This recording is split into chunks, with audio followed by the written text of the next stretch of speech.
কোরবানি এমন একটা ইবাদত, কোরবানি এমন একটা ইবাদত যে ইব্রাহিম আলাইহিস সালামকে দিয়ে আল্লাহ তাআলা আমাদের যে কোরবানিটা শুরু করল, ইব্রাহিম আলাইহিস সালামের খাস গুণ, বিশেষ গুণ কি ছিল? ওটাকে বলে দ্বীন হানিফ বলা। এর অর্থ কি? হানিফ কাকে বলে? ইব্রাহিম আলাইহিস সালাম সমস্ত কিছু ত্যাগ করছিলেন, সমস্ত কিছু, ঘর বাড়ি ত্যাগ করছেন আল্লাহ তাআলাকে পাওয়ার জন্য, করছেন না? সহায় সম্পদ সমস্ত কিছু ছেড়েছেন, আত্মীয় স্বজন সমস্ত কিছু ত্যাগ করেছেন একমাত্র আল্লাহ তাআলার জন্য। এটা হলো হানিফ, মাইল আন কুল্লি শাই, সমস্ত বস্তু থেকে ফিরে একমাত্র আল্লাহকে পাওয়ার জন্য আল্লাহর দিকে ধাবিত হয়েছেন, অন্য কিছু না। এখন আমরা যে কোরবানি করি, আল্লাহ তাআলা ভালো জানেন কার কোরবানি কবুল হয়, কার কোরবানি কবুল হয় না। হাবিল কাবিলও কোরবানি করেছিলেন, দরজন আদম আলাইহিস সালামের ছেলে। ফাতুকুবিলা মিন আহাদিহিমা ওয়া লাম ইতাকাব্বাল মিন আখar। একজনের কোরবানি কবুল হয়েছে, আরেকজনের কোরবানি কবুল হয় নাই। কোরবানি তো আল্লাহ তাআলাকে সন্তুষ্ট করার জন্য, কোন রিয়া ব্যতীত মানুষ দেখানোর কোন হাল, কোন অবস্থা যাতে না হয়। আমাকে জিজ্ঞাসা করলো, হুজুর আপনি কি কোরবানি করছেন? এর মধ্যে যদি আমার রিয়া ভাব হয় যে হ্যাঁ আমি তো কোরবানি না করলে সাংঘাতিক হবে, অনেকে অনেক কিছু বলবে, আমার হালাল যদি আছে কি না আছে, আমার উপরে কোরবানি ফরজ ওয়াজিব কি ওয়াজিব না, ইত্যাদি কথা আসতে পারে। অতএব আমার উত্তর দিতে হবে যে আমি কোরবানি করেছি। যদি রিয়াকারের কোন ভাব কোরবানির মধ্যে আসে, এই কোরবানি তো আল্লাহ তাআলার দরবারে কবুল হওয়ার কথা না। একমাত্র খালেস আল্লাহকে দেখানোর জন্য, আল্লাহ তাআলার সন্তুষ্টি অর্জনের জন্য, আল্লাহ তাআলা ইবাদতের ক্ষেত্রে, আল্লাহ তাআলা তার মহব্বতের ক্ষেত্রে কোন ব্যাপারেই, আল্লাহ তাআলা তার জাতের ক্ষেত্রে কোন ব্যাপারেই শিরক পছন্দ করেন না, শরীক পছন্দ করেন না, কখনোই না, কোন ব্যাপারেই না। ইব্রাহিম আলাইহিস সালামকে যখন আল্লাহ তাআলা দেখতেন, স্বাভাবিক হবে যে বৃদ্ধ বয়সে এক ছেলে হয়েছে, ফুটফুটে সুন্দর, মহব্বত স্বাভাবিকভাবে তার দিকে যায়। এত সুন্দর ছেলে, একটা নবী, সমস্ত নবী সুন্দর ছিলেন, শারীরিক গঠনের দিকে, দেখতে, চেহারার দিকে সমস্ত নবী যুগের শ্রেষ্ঠ গঠনের ছিলেন। তো ইসমাঈল আলাইহিস সালাম এই অবস্থায় আরো ফিলিস্তিন, দেখতেও সুন্দর। ইব্রাহিম আলাইহিস সালামের মহব্বত কিছুটা যখন ওদিকে গেল, আল্লাহ তাআলা এই মহব্বতটুকু পছন্দ করেন নাই। সাথে সাথে হুকুম হলো যে তোমার এই মহব্বতকে কোরবানি করো। আমাদের মধ্যে মালের মহব্বত আছে, মালের মহব্বত কার নাই?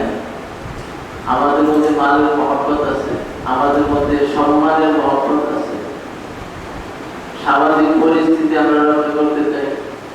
এই সমস্ত কিছু কোরবান করা একমাত্র হালাল রিজিক দ্বারা, হালাল রুজি দ্বারা, আল্লাহকে সন্তুষ্ট করার জন্য। এর মধ্যে যাতে কোনো রিয়াকারী অন্য কোনো কিছু না থাকে, সমস্ত কিছুকে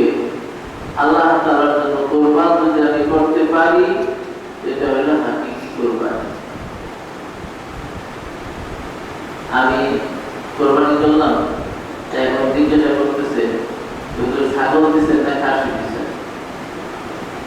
আমার ছাগল বলতে লজ্জা লাগতেছে, ছাগল বলতে লজ্জা লাগে, মেলা বলতে লজ্জা লাগে। এটা তো লজ্জা যে লাগে কেন? যাতে মানুষ আমার উপরে না হাসে। এটা হাকিকত আল্লাহ তাআলার জন্য হইল না। আমি একটা ছাগল দেবো, খাসি দেবো, বড় খাসি আনছি, অমুক তমুক, যাতে সবাই আমাকে সম্মান করে, এরকম কিছু যদি হয়, সম্মান পূরণের জন্য যদি কোরবানি হয়, কোরবানি না, এটা তো অন্য কিছু। খালেস আল্লাহ তাআলার জন্যই হইতে হবে। এর মধ্যে রিয়াকারী বা অন্য কোনো ভাব কিছুই থাকতে পারবে না। আল্লাহ তাআলা সমস্ত মানুষের উপরে কোরবানি ওয়াজিব করেন নাই। যাদের সম্পদ আছে, 12.5 তোলা রূপা বা এই সমতুল্য সম্পদের মালিক, মোটামুটি 7.5 ভরি স্বর্ণ, এখন এর দাম অনেক বেশি, কেউ যদি মালিক হয় তার উপরে কোরবানি ওয়াজিব হবে, সেই কোরবানি দিবে। যাকাতের মাল যেভাবে 1 বছর তার ব্যবসায় চলতে হয়, যাকাতের মালের হিসাব 1 বছর থাকতে হবে তার কাছে, 1 বছর বললে যাকাত খরচ হয়। কিন্তু কোরবানির মাল এই শর্ত না। আপনি আজকে যদি কোরবানির আগের দিনও টাকার মালিক হন, আপনার উপরে কোরবানি ওয়াজিব হয়ে যাবে। গরিবের উপরে কোরবানি ওয়াজিব হয় না। আল্লাহ তাআলা গরিবের উপরে কোরবানি ওয়াজিব করেন নাই, কিন্তু আমাদের শরীয়তের এক বিধান হইল যে কেউ যদি ওয়াজিব না, এরপরও নিজের উপরে এটাকে বাধ্য করে নেয়, তখন ওয়াজিব হয়ে যায়। নজরের মতো, নজরের হুকুমে চলে আসে। আর গরিব যদি কোরবানি করতে পারে, তার সওয়াব হবে। মানে এরকম আছে যে আমার উপর কোরবানি ওয়াজিব না, কিন্তু এরপরও আমার মন চায় আল্লাহ সন্তুষ্টি অর্জন করি, আমি একটা কোরবানি করব। আল্লাহ তাআলা অবশ্যই তার কোরবানি গ্রহণ করবেন, কবুল করবেন, কিন্তু এটা নিজের উপরে ওয়াজিব করে নেওয়া হবে, নজর হয়েছে। আল্লাহ তাআলা কবুল ফরমান। সবাই দিল তো আল্লাহ তাআলার হাতে। আল্লাহ রাব্বুল আলামিন আলিমুন বিযাতিস সুদূর, আসল হইল দিলের পরীক্ষা, আসল হইল দিলের পরীক্ষা। কোরবানির মধ্যে উত্তম তো এইটাই যে আমার মালের হিসাব আমি যেহেতু আল্লাহ তাআলাকে দিব, আমার কোরবানি আমি করি। যাই হোক, শর্ত মোতাবেক একটা ছাগল যদি হয়, ছাগল বা বকরি, খাসি 2 বছর হইতে হবে, 2 বছর হইতে হবে বয়স। এই বয়স অনুযায়ী আমি ছোট পাই বড় পাই, আমার সামর্থ্যে যা কুলায় আমি নিজে জবাই করার সর্বোত্তম। এখন আমরা বেশিরভাগ কি করি, বড় একটা গরু দেখতে হবে, অমুক করতে হবে, তমুক করতে হবে, বড় গরুর দিকে আমাদের লোকজনটা বেশি। আমরা শোনাই মানুষকে, হ্যাঁ আমার গরু এত লক্ষ টাকা হয়েছে, মাশাআল্লাহ, ভালো। মেরে ভাই, যদি রিয়াকারী না হয়, সুমআ যদি না হয়, শোনারের কোনো ব্যাপার যদি না হয়, ক্ষতি নাই। কিন্তু ইবাদতের ক্ষেত্রে এটা খুব খেয়াল রাখতে হবে, ইবাদতের ক্ষেত্রে খুব খেয়াল রাখতে হবে যাতে রিয়া সুমআ, মানুষকে দেখানো, মানুষকে শোনানো, এরকম কোনো কিছু ইবাদতের মধ্যে না থাকে। এটা আমাদের দেশে এখন ব্যাপক হয়ে গেছে, কঠিন সমস্যা, আমাদের সমাজের মধ্যে কঠিন সমস্যা। একজনে আরেকজনের কোরবানি দেখতে চায়, ফখর করে কোরবানি নিয়ে, জানোয়ার নিয়ে ফখর করা হয়, আমরা এরকম করছি, এরকম করছি, আমাদের দেশে কিছু দুষ্ট হয়েছে ইত্যাদি, এগুলো না করা। হুজুর সাল্লাল্লাহু আলাইহি ওয়াসাল্লাম, আল্লাহ রাসূল সাল্লাল্লাহু আলাইহি ওয়াসাল্লাম বলছেন যে আমি তোমাদের উপরে উম্মতে মুহাম্মাদের ক্ষেত্রে ভয় করি না যে তোমরা মুশরিক হয়ে যাবে। আমরা মূর্তি পূজা করবো এই ভয় নেই। আলহামদুলিল্লাহ আমরা যারা মুসলমান আমরা মূর্তি পূজা করবো না, কথা ঠিক আছে।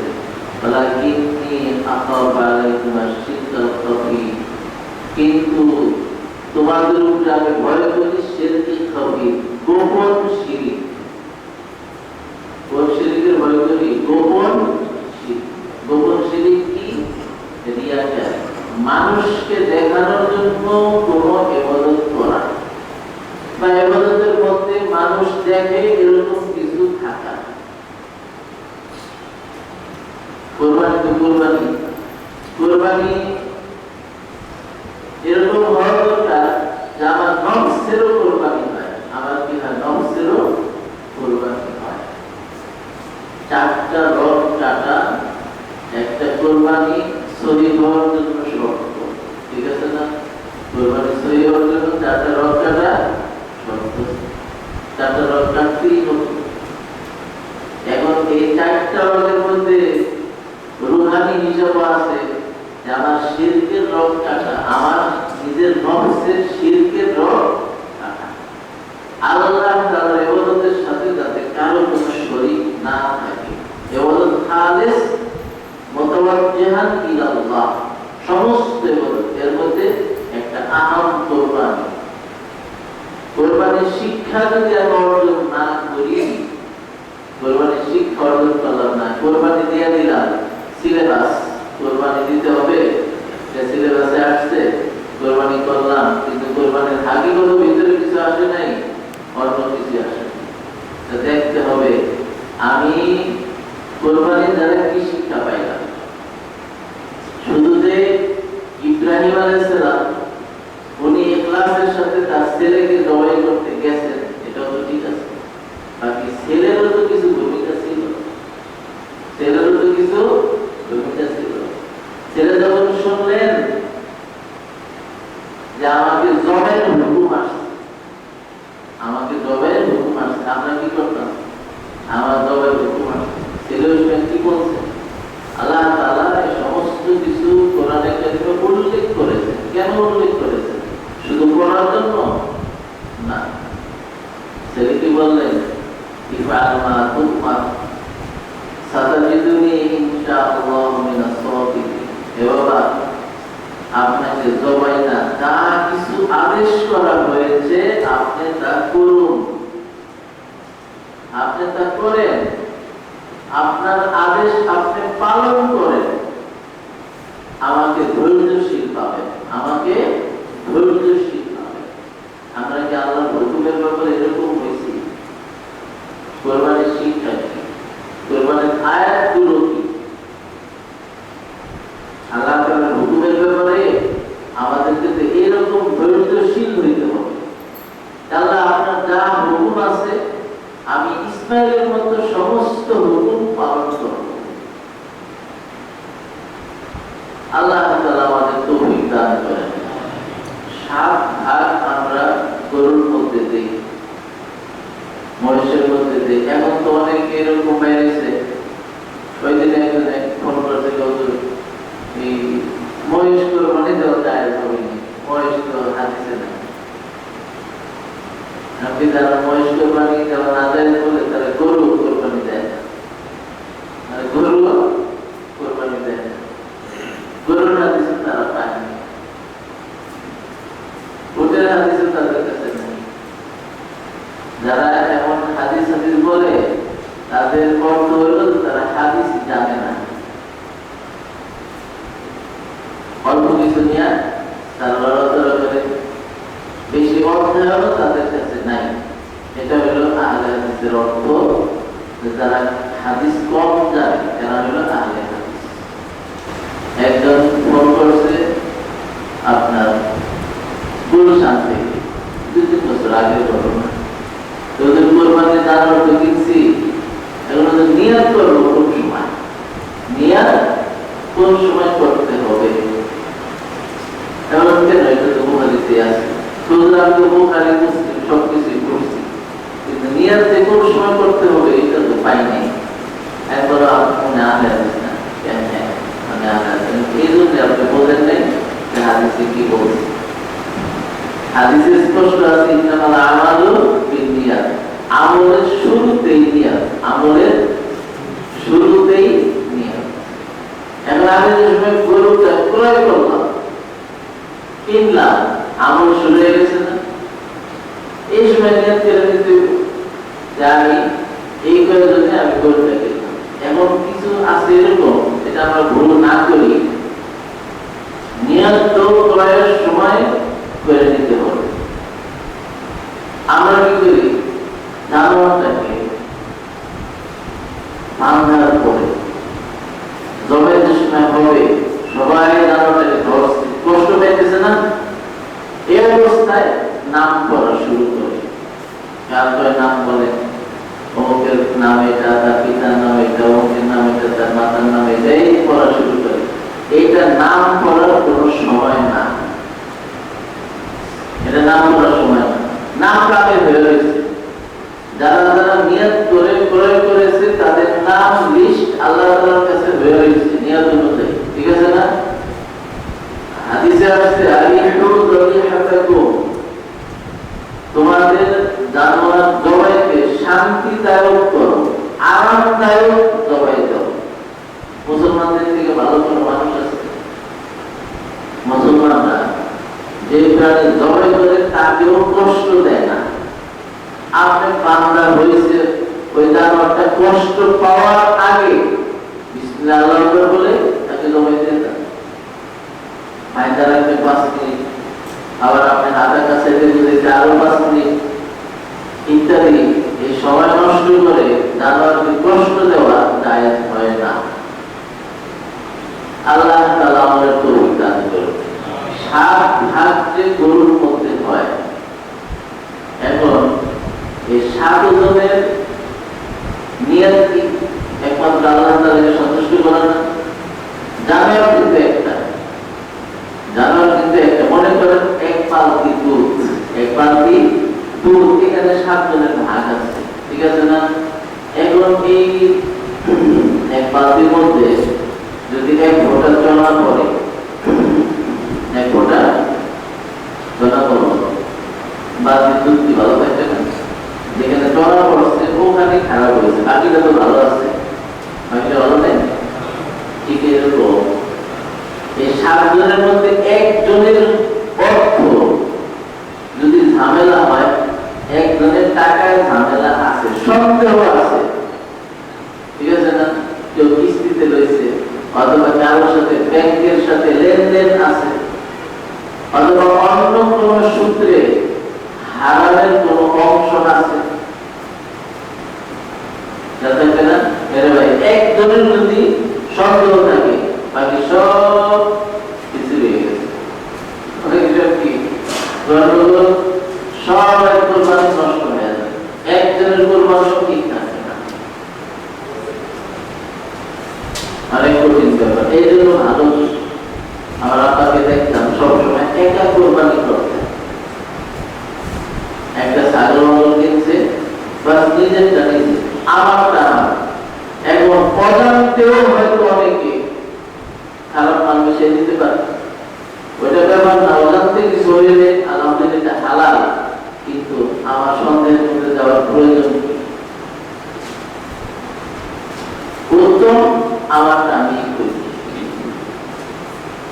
ওলামায়ে কেরাম আলহামদুলিল্লাহ আপনাদের কোরবানির মাসায়েল শিখানোর জন্য যা কিছু করছেন, এটা লম্বা 35 দরকার। আমরা কেতাবাদিতে যা পড়ি, যে সমস্ত মাসায়েল, কিন্তু সময় লাগে, আধা ঘন্টা 1 ঘন্টায় সমস্ত মাসায়েল শিখা যায় না। জানোয়ারের মধ্যে বিভিন্ন সমস্যা আছে, জানোয়ারের মধ্যে দোষ থাকে, অনেক সময় দোষ থাকে না, চোখে কম দেখে, অনেক সময় লেংরা থাকে, অনেক সময় কান কাটা থাকে, ইত্যাদি মাসায়েল। যদি কোনো প্রয়োজন হয়, আলহামদুলিল্লাহ আইমায়ে কেরাম, ওলামায়ে কেরাম সবাই আপনাদের প্রতি আন্তরিক। দেশে গ্রামে 3 ভাগ করে 1 ভাগ গরিব দিয়ে দিতে, আর এটা বলে এখন হারাম। এটা হারাম না, এটা হচ্ছে কি ঘটনা। মনে করেন আপনি এক গরুতে খেয়াল করেন, এক গরুতে আপনি 5 ভাগ দিচ্ছেন, 5 জনে আমরা 5 জনে একটা গরু দিচ্ছি, ঠিক আছে না? এখন কি করতে হবে, এই 5টা বন্ধ একদম কাটা কাটা মাইরা 5 জনকে বুঝাই দিতে হবে, ঠিক আছে না? সবাই যখন সবাই পরিপূর্ণ ভাবে বুঝে গেল, এখন কিন্তু আমি মনে করেন এক বন্টক পাইলাম, আমার বন্টক থেকে আমি গরিবকে অর্ধেক দিই আর 1/3 দিই আর পুরাটা দিই, এটা আমার ইচ্ছা। না কেউ যদি একা করে দিতে তার ব্যাপারে মাসলাটা কি? তার ইচ্ছা, সে 1/3 গরিবকে অথবা অর্ধেক দেয় অথবা পুরাটা গরিবকে দেওয়া দেয়, কোনো সমস্যা নেই। বুঝে আসছে না? আপনার মালিকানা যতটুকু আছে এটা সম্পূর্ণ কন্ট্রোল আল্লাহ তাআলা আপনার হাতে দিয়েছে। এখন আপনি আপনার এই বস্তু যা আপনি পাইছেন এক গরুতে 3/1 দিলেন, আলহামদুলিল্লাহ